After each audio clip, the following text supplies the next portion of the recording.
Жогорку кеңеште 2 сладкий парочка барбош да. Барганда жогорку кеңеште ошонун экөөнүн гана үнү чыкчу да. Негизи алар башынан мындай башташканда: ташип колуңду жулам, тилиңди жулам, колуңду сындырам деп отуруп, аке болсо Талиева ой деп бакырып, өпкөңдү кагып коем деп отуруп, эжеке болуп алган да экөө. Жогорку кеңешти полный башкарып, негизи ушу Ташип келгени Кыргызстан конституция боюнча эң башкы бийлик эл да, элден бийликти тартып алган. Мыйзамдарын баарын талкалап, жуңулин законун кийирген, бандитизмди күчөтүп, анан кийин ансыз келгенсип преступный мирди да басып алган. Анан ээленип кетип, анан кимди президентти тартып алам деген, анан кийин өпкөсү үзүлдү да. Бирок өпкөсү үзүлдү айтайын десең, кечээ милицияда допросто отурганда карасаң, бул баягы эйфориядан чыга элек экен. Бул баягы эле Ташипмин деген түшүнүгү бар экен. Бул элдер түшүнбөйт. Муну жанындагылар байкушту дагы эле зомби кылып, кукла, марионетка кылып алыштыр. Ташы сен кыйынсың десе, бул дагы эле баягы эйфорияда жүрөт. Мен дагы эле Ташкемин деп.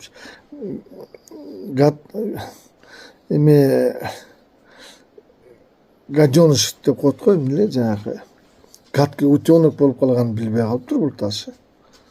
Ситуация не владеет бул. Ситуация өзүнүн характерин көрсөтүп атат, характерин менен өзүнүн возможностью не соответствует. Бул дагы эле эйфорияда жүрөт. Шыбырап сүйлөп, ошо менен аябай мына отвращение пайда болду да.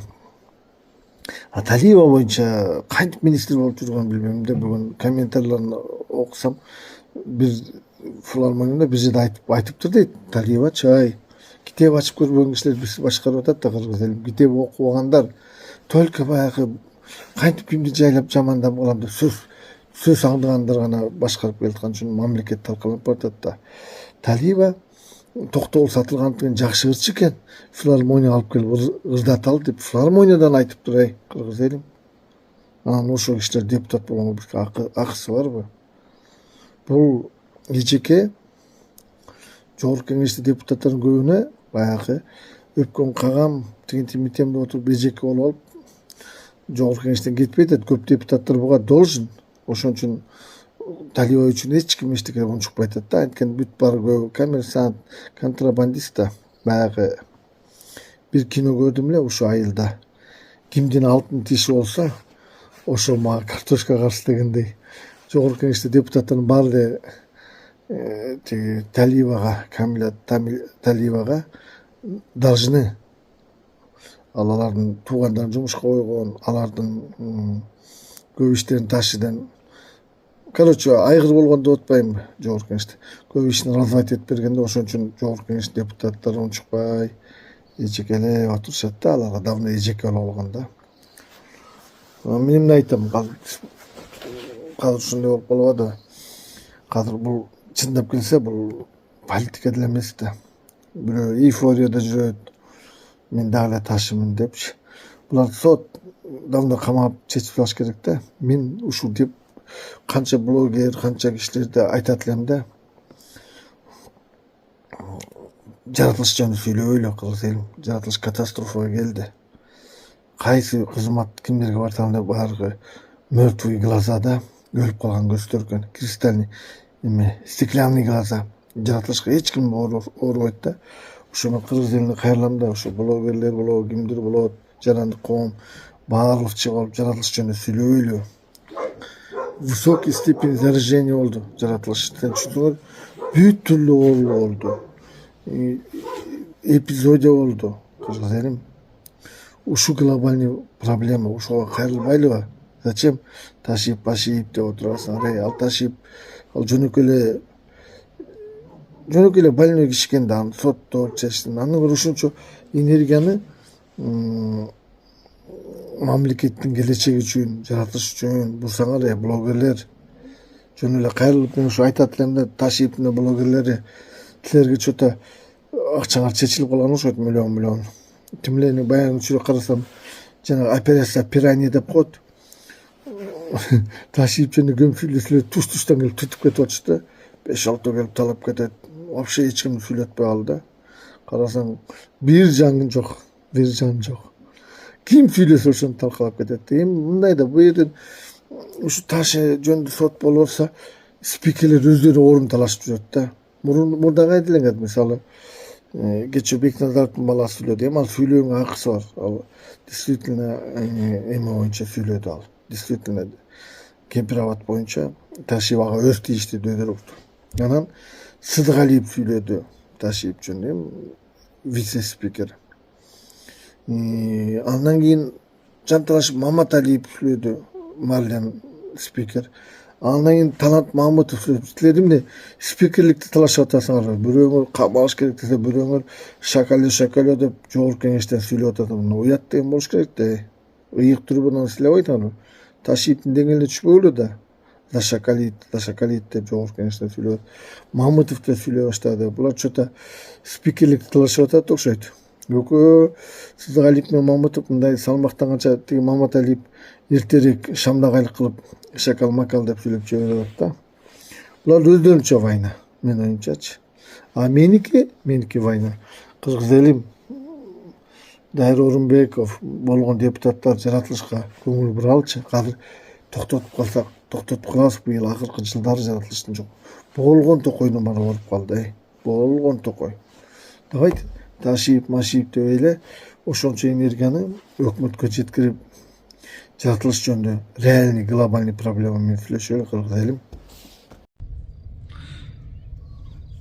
Мен жогорку кеңеш жөнүндө айтып коеюн деп атам да. Жогорку кеңеште Талиева кандай эмгектери бар жана кандай мээнети бар экенчи. Бул жогорку кеңешке Ташиев деген эле коммерсанттарды алган атайынчы. Коммерсанттарды менен чогултуп, добровольный взнос болгон биринчи шайлоодо билесиңер, бүт эле коммерсанттар келген, байлар өткөн да. Бул алардын баарын под себе загнать эткен да, бул бандит да. Бул жалаң ошондойлорду кийирип, жогорку кеңеш постоянно интрига ырдычу боло берет го. А жерде атайын ошо эки койчу коюп койгондо, тиги коммерсант тупойлорду кийирген. Бир жагында Талиева, анан көп бизнесмендерге эми Талиевалар акырын чай ичет жүрөт да, бул эми пожизненный шпион да. Жогорку кеңешти как инструмент сбора информации колдонушканда, кимге кандай эмне. Анан кийин акырын искусственный депутатка искусственный проблема создавать этет. Талиева развивать этип коет да. Анан ошентип отуруп ал ургач болсо да айгыр болуп алган жогорку кеңешкечи. Бир экинчи бурчта болсо ким турат?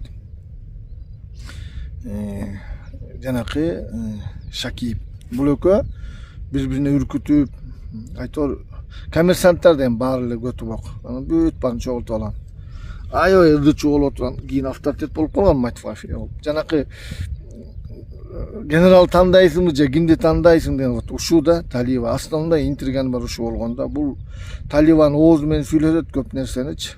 Анан не угодно жанакы Атазов көп жанакы подписать этпей баягы баш ийбей койгондор бар. Чабышканда канчаны чапты булар. Бүт баарын ошо Талиеванын информациясы менен чабатты. Бүт чапты. Анткени Талиева өзүнө кыйын лидерлерди жактырган жок да. Анан кийин жогорку кеңештин такыр ынтымагы жок болду. Бүт баарын Талиеванын оозу менен эки баягы 3-класста бир бала бар, кыздар окуучулар го, отличниктер окуганда бир доңкойгон бир дөпүрөс балдар ичип карап отуруп аткан, бирөө сүйлөсө эле чуркап барып уруп, же кыска сөз айта албайт ошо. Шакиев менен Ташиев, Талиева активистка да чыңгырып чыкканын баары баса кылып атышты да. Ошентип авторитет болду бул. Аябай Ташиев өзү тупой болгон менен советтин күчтүү болгон да. Анан эркектер салбай акырын жумшак, мягкий экспансия кылганда жогорку кеңеште акырын аялдын оозу менен Талиева барып авторитет кыйкырып, министрлерди катары менен тизип, аябай булар чоң интрига болгон да. Бирок жогорку кеңеш деген кара уялып атат көбүчү, анткени Талиевага аркылуу көп вопростор чечкен көбү. Талиевага должен. Анан кийин Талиева келип айтты деп Талиев эмете албай атат да. Бирок жогорку кеңеш деген бул тазаланыш керек. Талиеванын турушу бул уже коркунуч Korkunç. Жогорку кеңешке уже коркунуч. Срочно жогорку кеңеш тазалануу керек. Талиба 1 минутта турганга болбойт. Бул жөнүндө жанагы депутаттар уялбай эле информацияңарды берсеңер болот. Уже убакыт келди. Талиба кимди поставить этип, бул чистый ташиттин уткасы болгон да. Ошон үчүн канчадан бери жогорку кеңеш кадыр баркыда тегеленип, чачылып, баркы жок болуп, кандай акылдуу кишилер келип, алардын баары чабылып, Талибанын сөзү мененчи. Генерал деп отуруп, акырын бүт барып заңын айтып кеткен да. Бул билет, бул майт контрабандистка кандай эмне кылышып сүйлөгөндү билет да, баягы бул өлөрманданып, догурунуп жүргөн кылган аял. Бүт интриганын баары атасы, апасы да ушу ташип да, эме Талиба. Кечинде чогулуп алып отурушат, кимди кандай сүйлөйсүң дейт. Аны баягы гуманность кылып, ай генерал деп чаңкылдап тиги чыгат. Анан деп кол чаап туруп, илинип турган колбаса деп туруп, бир киши жумуштан кетирип турат да. Ошентип чаап атты да, анан жалаң бизнесмендерди алып келди, а бизнесмендер добровольный взнос кылып атты да. Вот именно коркок, макоолор ошентип бизди көпчүлүк артка ыргыт да, кыргыз элим. Андай тупойлорго экинчи ход берилип жүрбөш керек жогорку кеңешке. Жогорку кеңеш бүт көбү ошо через Талиба көп вопростор чечкен да. СМБда деле көп оңчук СМБшниктер болгон, баягы бандиттер. Жээн, Тайке, көп балдар бар СМБга кирбей